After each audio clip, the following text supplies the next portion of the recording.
Am now live. Is it telling you that I'm live?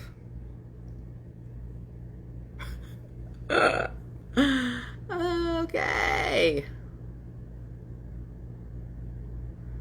That's nice. Okay. Can you ask to join?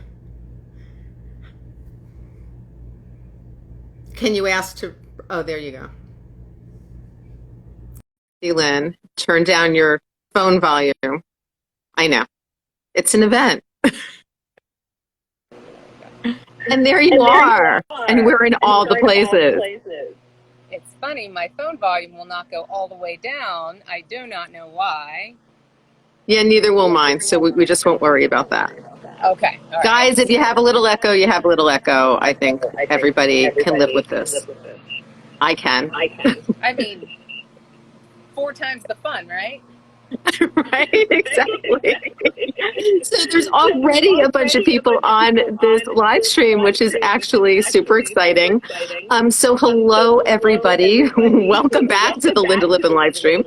I am thrilled today to be talking about diversity and inclusion in Pilates with we were just discussing how old friend, Misty Lynne Cauthen, because I think we've known each other. Yeah, it's been close to 20 years. Yeah. So let's think about that. For those of you who do not know Misty is the owner of Dragonfly Pilates in the suburbs of Pittsburgh, Pennsylvania. Yes. She is a master trainer for Balanced Body, and she is a mentor at Beyond the Bullshit, which I love because that's really what mentoring is about, is getting everybody beyond the bullshit. We hope so. Right, we hope so. Now, interestingly enough, and I kind of wanted to start with this question, which you might be, like, great. You are a believer in equity as a core value that is stated kind of around your bios and your, especially around your Beyond the Bullshit work in mentoring. And I'm interested actually in why you chose equity versus equality. Oh gosh, for so many reasons. Where we are. Because right I now, know you thought about it. Yes, I think about it all the time because so many people want to just stop with the equality. But you can't have equality. You can't have apples to apples if you don't even have a tree over here.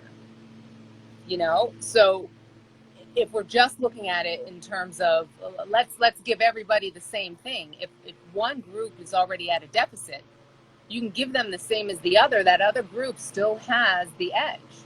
And it's so important that we kind of get out of our heads with the whole, oh, well, everybody gets a gumball thing, because it goes way past gumballs, and it goes way past evening up the gumballs, so to speak.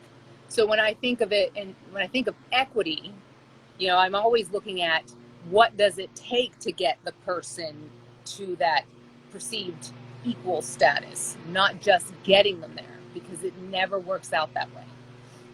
Right. And that's, in terms of looking kind of at past history in the world, but especially within the Pilates world, right? So I really want to talk about this because it's been on my mind.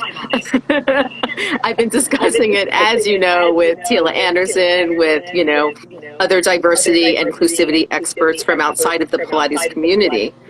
And we know that there was a huge issue with PMA this year. And the PMA board, which really started last year. Right. Well, right, as a response. Before that, really, it just blew up last year. The callus got ripped off last year. Exactly. And as a result of this, I actually canceled my NPCP certification.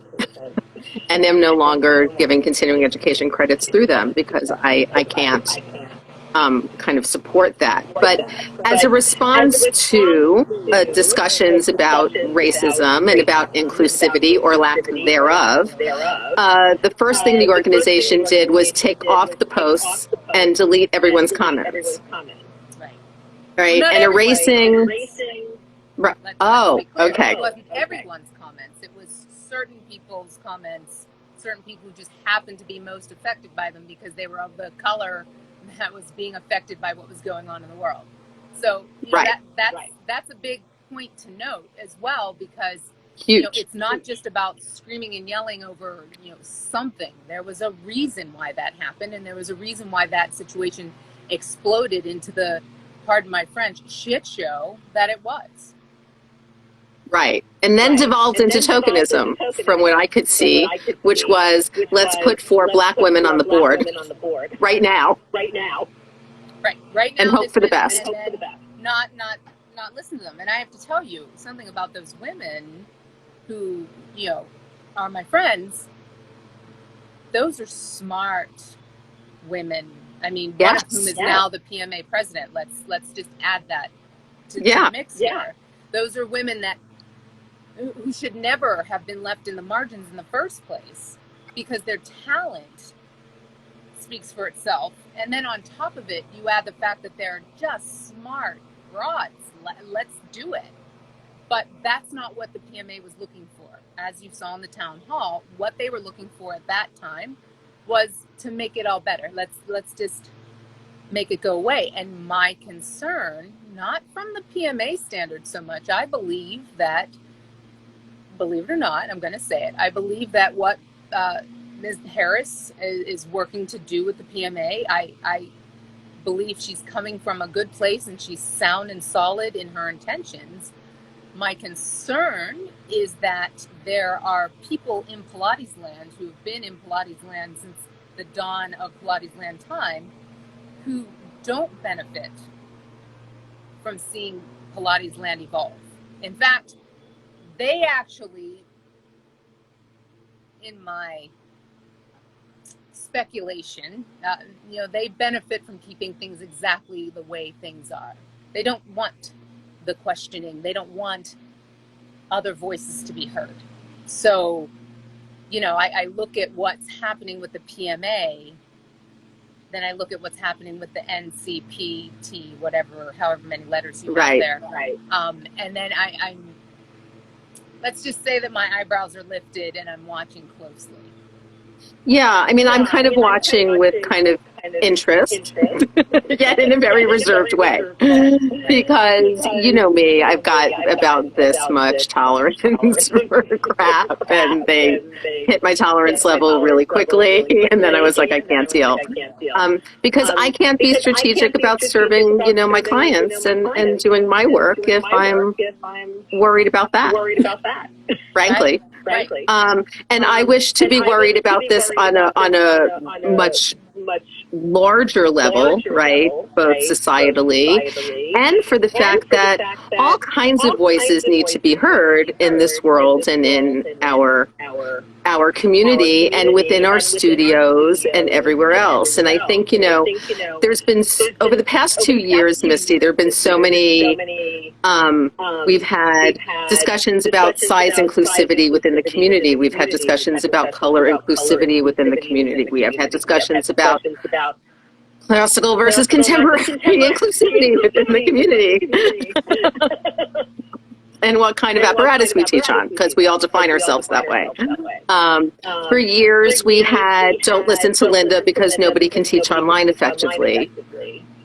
Now we have, teaching online is awesome, and you still shouldn't listen to her because we do it better. Which is all good, whatever. But at the end of the day, I really feel like the images that we still put out there, which are of these beautiful, super thin people in very expensive clothing on white Pilates equipment, doing things does not draw an interesting population to us. It does not draw an interesting population to Pilates. It puts us in a category that makes people feel like they don't belong or won't even try because they probably won't belong because they don't look like that or act like that or speak like that or move like that. And it keeps Pilates itself stuck. Pilates can't evolve. Pilates can't represent all populations if we're not inviting And I say inviting intentionally. We have to be inviting other populations to the table, period. It's getting back to that piece of equity. You know, if you've never seen it or heard of it, or all you've seen and heard of it is that it's for skinny, wealthy white ladies who, you know, they go do it and then they get a latte and then they have wine at lunch. You know, you're not going to feel like you're included if you don't fall in. Heaven forbid somebody actually has to work for a living, and you know, then they want to come into a Pilates studio. You know, it's what we put out there is who we attract, and that's so important, because a lot of people will say, you know what, I did everything I could do. I tried to get some atypical Pilates people of the population into my studio, and you know what, it didn't work. And you know why it didn't work? Because, well, Black people don't want to do Pilates, or fat people don't want to do Pilates. And I'm like, do you hear yourself? Did you hear what just came out of your mouth? I wouldn't take you to the donut shop. Let's know. Come and take a Pilates class from you. Do you hear what you're saying? People don't understand how much their language affects who they bring in to them. What just happened here? Are you still there? Yeah, I'm still here. I got a weird countdown on my screen. Yeah, just ignore it. Okay. People don't really recognize the fact that, you know, even if in your mind and your heart you want to attract all these different people, but your Marcom is a bunch of tall, skinny white people because that's the stock photography that's out there. Well, guess what? You're reinforcing that message. And it's hard. I know it's hard. It's hard to do a photo shoot and pay and bring all these other people in that, you know, you don't see represented in your studio right now. But if you want to grow your studio, if you really want it to be an inclusive place, you might have to do a little extra. Sorry, that's the way it goes. Right. And I think it's also a matter of putting ourselves intentionally in groups and in situations where we are going to meet different people and different groups of people and be open to that. So that, you know, I was actually looking through my last bunch of live streams and my last bunch of interviews, and I was like, oh, I have like a lot of women of color on my live streams. And I have to tell you that I didn't necessarily do that because, right, I did that mostly because those are the people in my networking groups. Those are literally the other women who I hang out with in my networking groups and in my communities.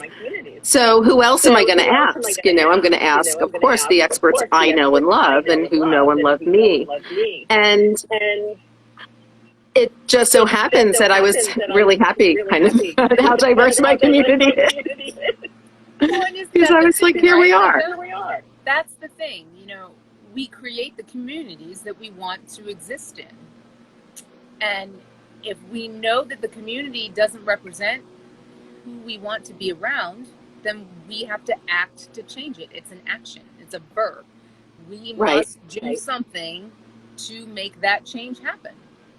And if we don't, then nothing changes. Everything stays the same. And we continue to speculate as to why our community just looks like us.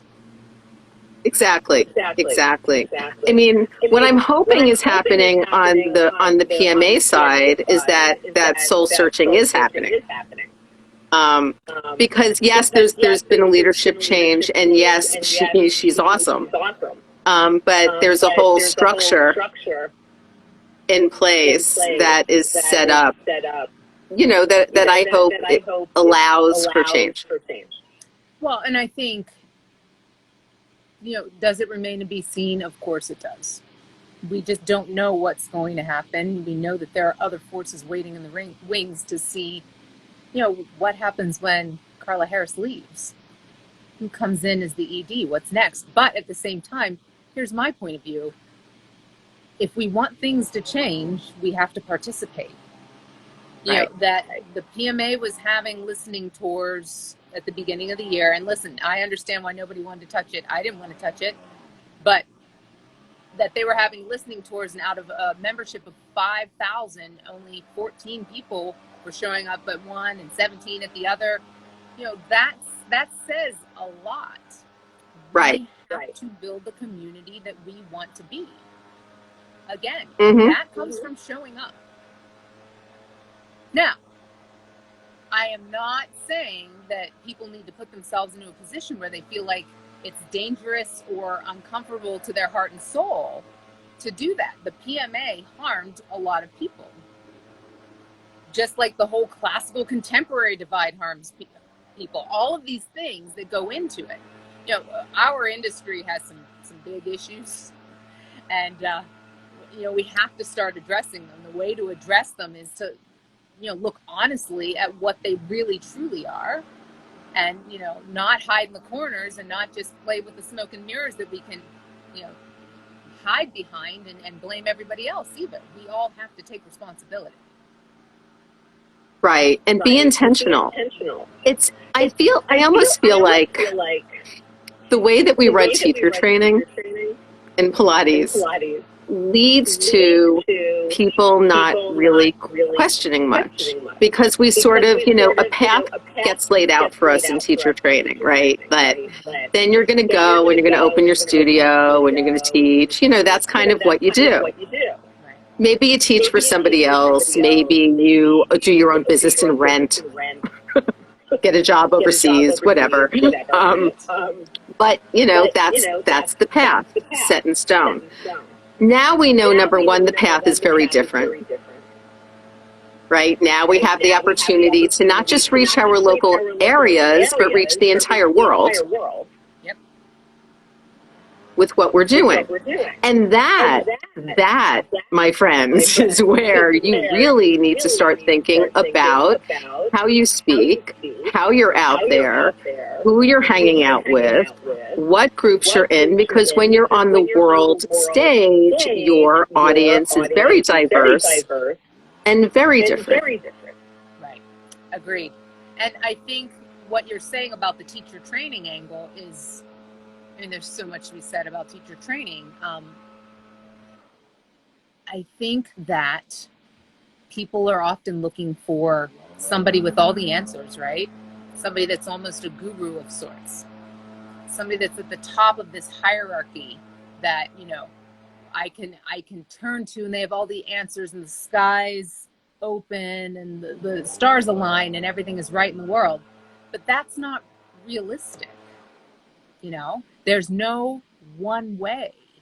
And if we go into teacher training wanting to learn to teach human beings, not just bodies, but we're not curious, how do we grow? How do we make sure that we are bringing the most that we can to the people that we're working with? And that curiosity from us extends to our students too, right? If they see us being able to be broad-minded versus, this is the only way to do it, lady. And if you can't do the roll-up the way I say to do it, you will be excised from the building. You're done. You know, that's right. It sounds and I will not send you to that contemporary teacher up the road. Oh, heaven because forbid. I don't like their apparatus. And even though she actually might be so much better for you than I am. She actually is a Pilates Satanist. Like, we can't have her. You know what I mean? Right. It's so silly. Like, just do good work. Do good work. It's not that hard. Right. Just do good work. Exactly. I mean, and there's also, I think another big thing too, as I've kind of grown in my business sense, right? And I mean, God, when you knew me, Misty, like, I was like lucky that I was like successful in business, because my knowledge of how to actually run one and manage people was slim to none. But now, we do. But you know, now I realize that, number one, we can't all be generalists. Yes, Pilates is great for everybody, and we know that. And it's very interesting how we will, in our brains, think about the kind of client that we want to see or work with, or what they look like and what they might be like. But the minute that I talk to people about niching down and getting like an ideal client avatar, they're like, no. Pilates is for everybody. And I'm like, well, of course it is. But number one, if you look at your studio, what you're going to see is pretty much a lot of the same clients. Right. Okay, which is number one, telling you that you're saying the same stories to the same people who are sending over their friends, telling the stories to the same people. And that's what you have, and if you're happy that way, that's great. Like, whatever. That is can be a successful business. But if you're not, and if you're feeling like you want to deal with different kinds of people, different kinds of bodies, whatever that looks like for you, then you need to focus in, right? And once we focus in, I don't know why that scares us so much, since we tend to generally be pretty focused and not worry about it. I think it's the idea of committing to that focusing in. See, from my experience, like you said, people are telling the same stories to their people who are like-minded and typically need the same things that they do. So whether you plan to niche down or not, you get niched down, right? That's just what I see. So then, I found that people tend to then pursue, well, those that do pursue continuing education, that's another thing I can talk about for a month and a half. But, those who decide to go ahead and take the extra step end up pursuing continuing ed that further defines that niche, but they don't want to call it that because, heaven forbid, that they don't want to be, called the rehab studio or the post-rehab or whatever it is. Again, it gets down to semantics in a way that is limiting for some. I just say everybody ends up niching down. You do. I don't want to say everybody. I would say that they're generally people in like the big box type of studios. They don't niche down because they don't have to, because they're teaching 35 people at a time. But I think generally in a boutique environment, people will find their tribe. Right. And you kind of have to find your tribe. Otherwise, you're just way too all over the place. And again, that's going to show up in who your clients are. Right. Well, and we say all the time, there's enough business for everybody, which is true. You can have 10 competitors on the same street, because if you define your niche properly, you're going to find the people that need to find you will find you, and the ones that don't will filter to other places. That's what we want, ideally. That's what I want. I don't want to have to do like a trial for every single person that comes in and be like, oh yeah, definitely go to the person up the street. Like, if I'm doing the right things in my communication and just how I'm showing up, then the right people find me, I reach them, and it's a good thing. If I'm all over the place, just a hot mess out there in the marketplace, then, there's a lot of churn. I don't want to deal with churn. I want to build relationships. Exactly. And that's the thing. Like, do you want relationships or do you want churn?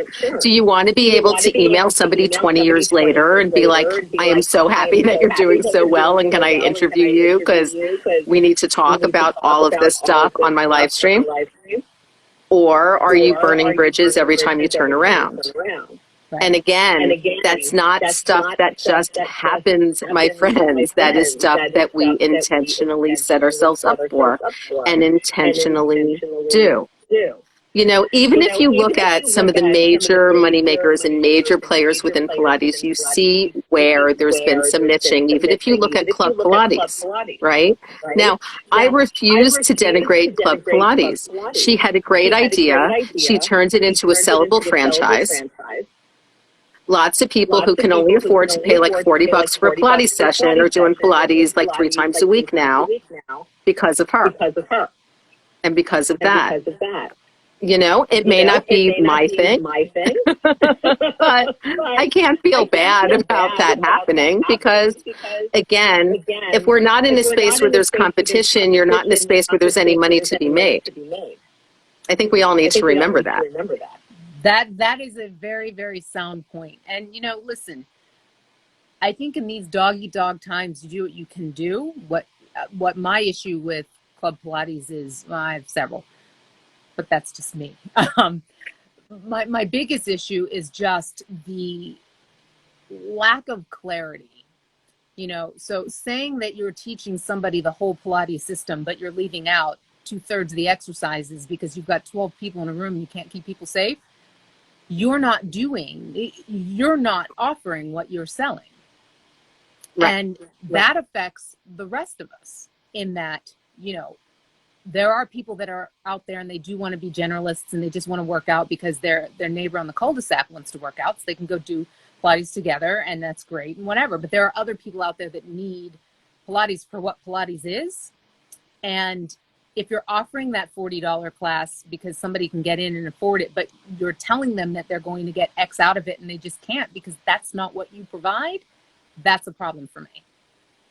Yeah, I mean, I have a problem with that too, but some of me also says that stuff will wash itself out in the marketplace, right? Well, because a lot of those folks will stop going, hopefully, and find people like you, people like me, and people who can, take it. But again, that's because some of the rest of us are out there being very intentional in our messaging of who it is that we and how it is that we care for our clients. Right. I love what you said earlier about having the tree. That you can't talk about equality of fruit if everybody doesn't actually have a tree. Right.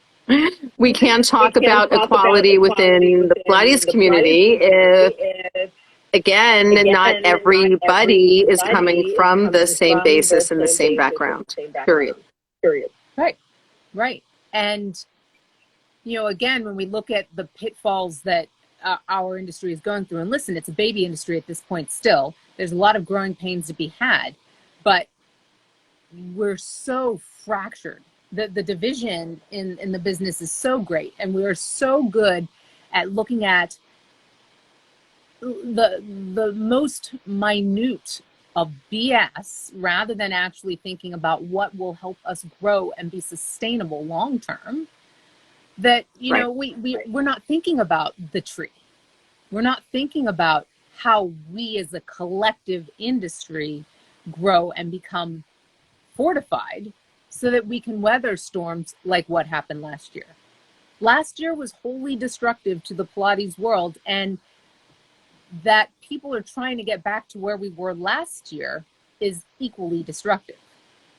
Exactly. Where we were last year was crap. It was shit. And getting back to shit is not really what I consider to be growth. Right. And, this is where I've been having very interesting discussions with my clients in Pilates Teacher Mastermind VIP. All of the coaching calls lately have been around this question of whether people really want to go back into a studio. I mean, it's a fair question, isn't it? It is. I don't, actually. No. Don't. Been doing it for 30 years. Hiring myself as of September 1 to just teach Lynda Lippin Pilates. But thanks. Full time, as the only thing. But I have no desire to go back. And when I've been talking to my coaching clients, most of them are in that place too. Everyone's saying things like, well, I guess I could maybe like a day a week rent somewhere in that actual tone of voice. Like, yeah, maybe. And I'm like, yeah, feeling the exact same way. Well, it's been hard. And you know me, Lynda. I like a challenge. I like any challenge. I like challenges for the sake of liking challenges. But at some point, you have to know when to say when. And, you know, I had two very big, very expensive, did I lose you there? Two very big, very expensive commercial leases. Mm-hmm. And did I need that? There was a part of me at a time in my life where I really did need that. I needed to know that I could do it. And there's something to be said for that. But, you know, as we evolve, as I've evolved, what I realized is if I can still do what I do best, which is teach and help people evolve and mentor and all of these things, if I can do this without $10,000 a month going out to a building that I don't even own, that a landlord can just literally change my life on a dime, why do I want to do that? I am working with people all over the planet now. I'm doing some of the best teaching of my life, and I am loving teaching in a way that I hadn't loved it in years. I see it as winning. I myself am winning. Do I have the big shiny sign? No. And you know what? That sign was damned expensive. I don't want to spend money on the sign when I can spend the money on other things, like continuing to hone my personal craft so I can share that with others. Right. So Teresa Tronzo just asked if we could talk about why we don't want to go back into the studio a little bit more. And actually, I think that's an interesting question, because some people I know really were like, oh, I want to get back to the apparatus. I really want to do that. Some of it, you know, some of it I think is just time, right? Like I've been doing it for 32 years now. You've been at it for 20 years now. And also that we started to see, I don't know about you, Misty, but my clients are doing great. Like my clients are doing really well, and they're really happy. And they're doing, you know, I got them on bands and tubing and weights and Type 4s and magic circles. They got their rollers, their balls, their bands. Some of them have Pilates equipment because they can, and some don't, but it doesn't matter. Their bone density is going up. Everyone's, you know, getting stronger, feeling and functioning better, which is all I want for them in the studio.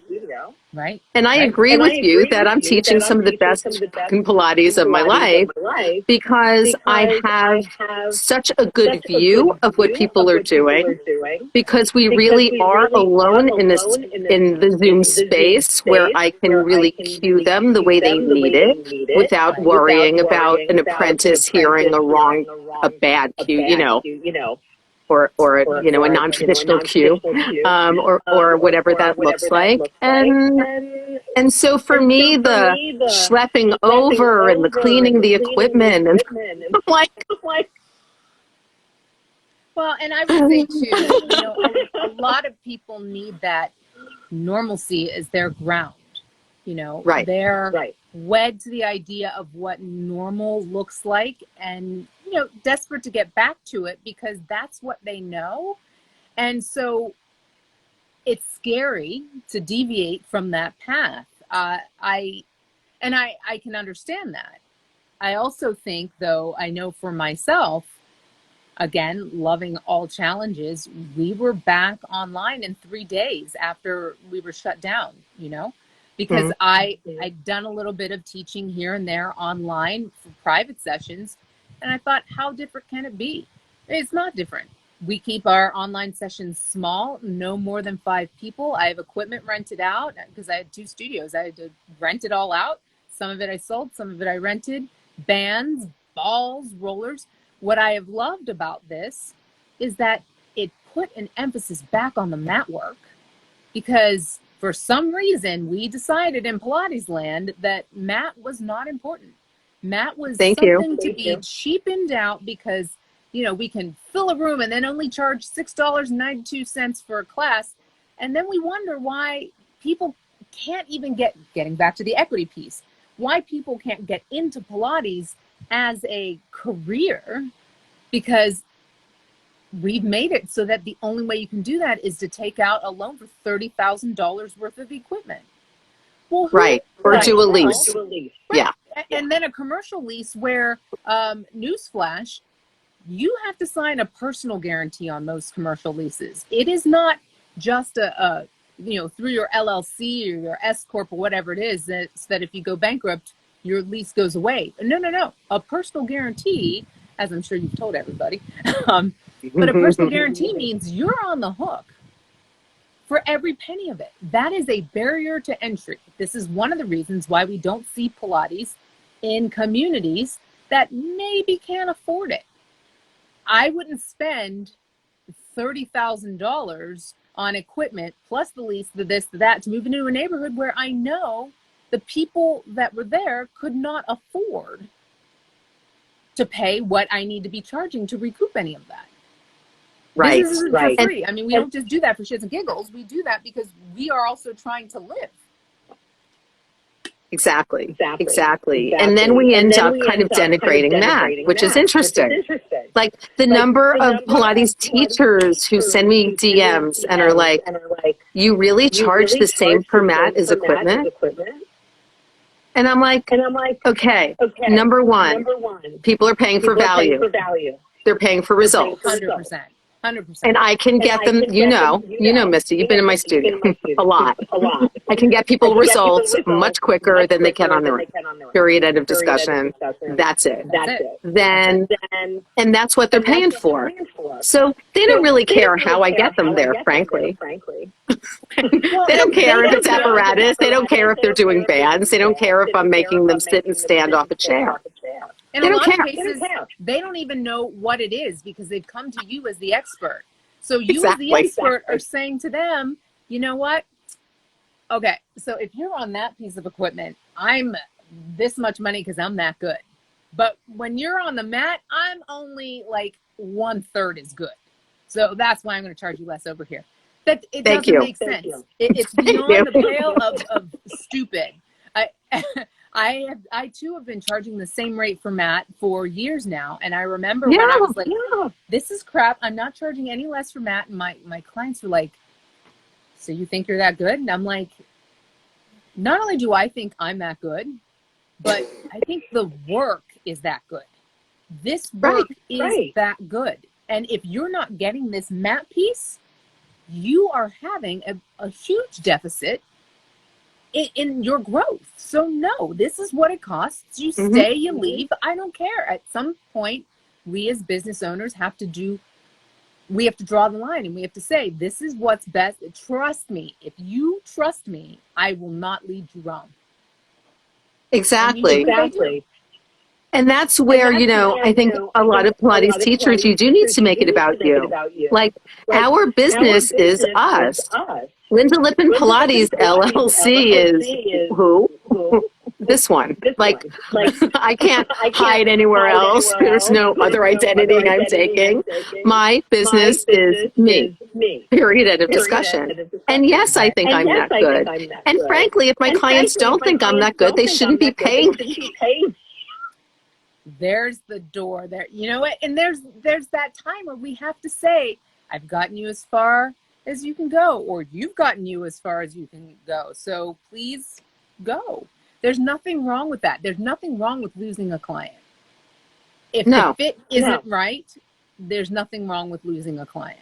And when did we all decide that we should always have clients for life? I mean, like we have all been lucky to have clients that stay with us. It's funny. It's like I have clients now who are aging out of their year in Pilates Teacher Mastermind VIP. And pretty much all of them had just said, can you just bill us again for another year? Like right now? Because we just don't want to go. We'll just stay with you. It's fine.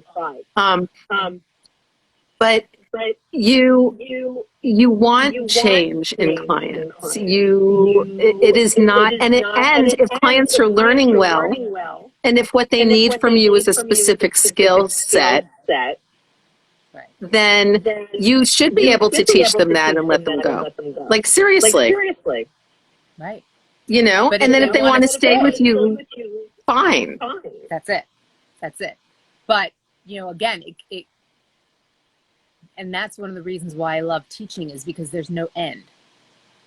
There's always, if my curiosity is maintained, then I'm going to keep up leveling so that I can stay ahead, so that I'm continuing to be that growth factor that my curious friends and clients and students need to also continue to up level.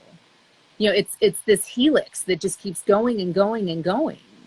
But if we are drawing lines, this part of the work is not that great, so we're only going to charge a little bit for it. I'm only going to look at you really, really with my most discerning eye if you're paying this much, that sort of thing, because that's the way it translates to a customer. It translates as, this is not that great. This is really great. She is going to give me more if I do this. Well, what does that say about us? Right. That's devaluing ourselves, our time, and our work. Pilates prostitution. It's just, I mean, because then all it is, it's numbers. It's a relationship versus a transaction. Right. And, we're trying to build relationships. I am. And know that, if you have clients who you've done a great service for, I joke now because I have a client now who I see online. They're in Maryland. But her and her husband were guests at Parrot Key right around my last year. And they showed up right after some big snowstorm here on the East Coast. He had thrown his back out shoveling snow. And then immediately got on an airplane and took a boat ride. Of course. Of course. So he comes in, I fix him up in 24 hours. Like, that was easy. But since then, he's been connected to me on my email list and doing the exercises that I gave him to do. So when his back goes out, he just does them and he's fine. Meanwhile, I had seen his wife once when they were there. Her back went out. Not good. And now she sees me twice a week on Zoom from Maryland. Now, I haven't taught that couple in 11 years. When the back went out, I was the first person they thought of. Well, and it gets back to the idea of, we reach people where they are. If we talk about that in a Pilates studio, somebody comes in and they have not been physically active in 12 years, we're certainly not going to throw the advanced repertoire at them, because we need to meet them where they are. Why wouldn't it carry on to proximity and, economics and all of these other points? Back to equity again. We meet people actually, this is more of an access piece, but we meet people where they are, so that we can help them get to where they want to be. If we're not messaging it that way, and if we're not actively practicing it that way, well then, you can have your little Pilates studio in the corner of BFE and wonder why you're not growing. Well, you're not growing because you're not stretching. Right. You're not reaching out. And I've also, I talk a lot about the fact that it's okay to charge a lot of money. It's also okay to charge enough money from the folks who have it, who are paying you, so that if you want to do some volunteer work, if you want to do some free classes, if you want to do some community work with folks in your community who need it and can't afford your regular rates, you can.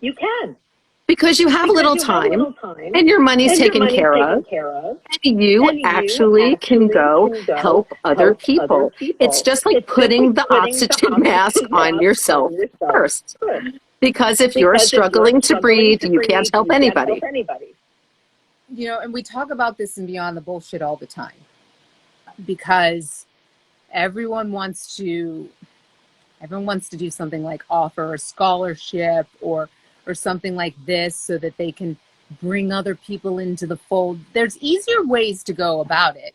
And quite frankly, sometimes less offensive ways to go about it too, to reach people, to make your work affordable to people. And, you know, one way to do it is just, like you said, just ask or just raise your rates. I would like to offer Pilates to people in communities that may not have access to it. What I would like to do is see if any of you, my longstanding clients who really believe in what I do, would be interested in scholarshiping somebody, or, you know, paying $50 extra each month so that I can carry those services on to somebody else. Because at the end of the day, one, as the studio owner, you still need to eat. So you've got to get paid. And two, very often people are happy to share something like that.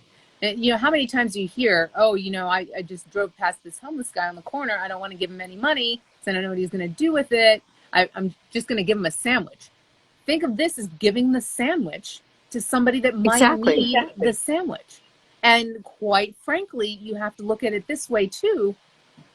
Being online is a great way to handle this, because a lot of people don't feel comfortable walking into a Pilates space because they don't have the clothes and they don't have the coif and the whole 9 yards. They are terrified, or at least, let's just say maybe they know that they won't be comfortable and they feel like they probably will not be welcomed. And I have watched this happen in real time. Honestly, even if you as the studio owner welcome these people in, your students may not.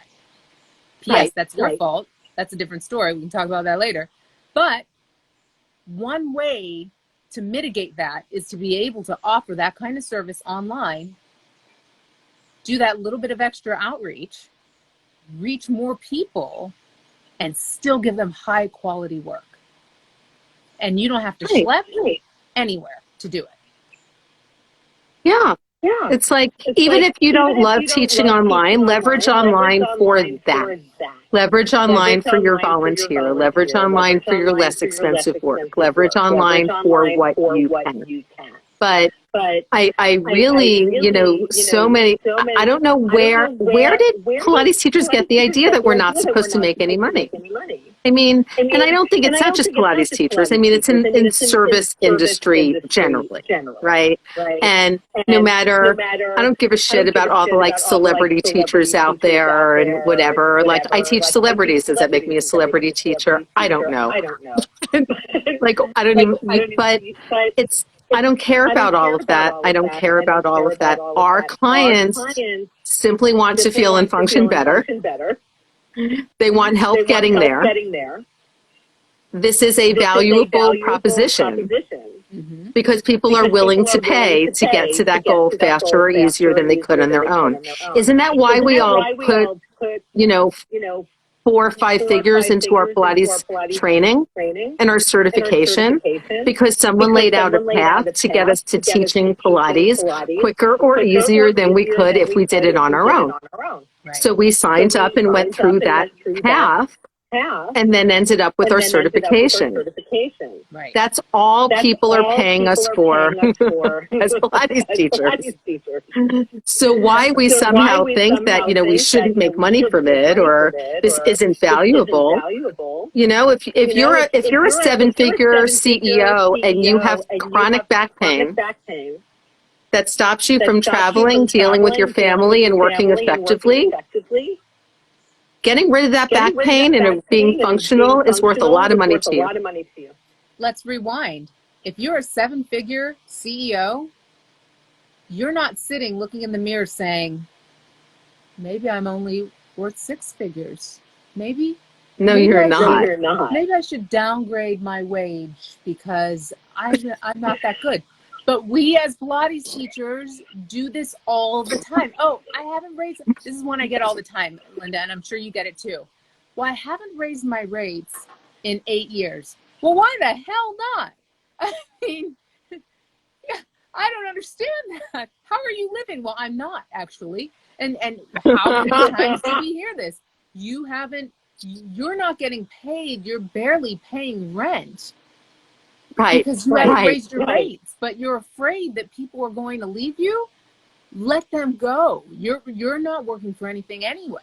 At this point, you're being harassed and mistreated. People get mad when you raise your rates. Exactly. I mean, I totally get that. But what's inflation right now? 5.3%. Nobody's like, you know what? I'm not going to Whole Foods because their grocery rates went up. I have to pay 5.3% more for that can of whatever it is.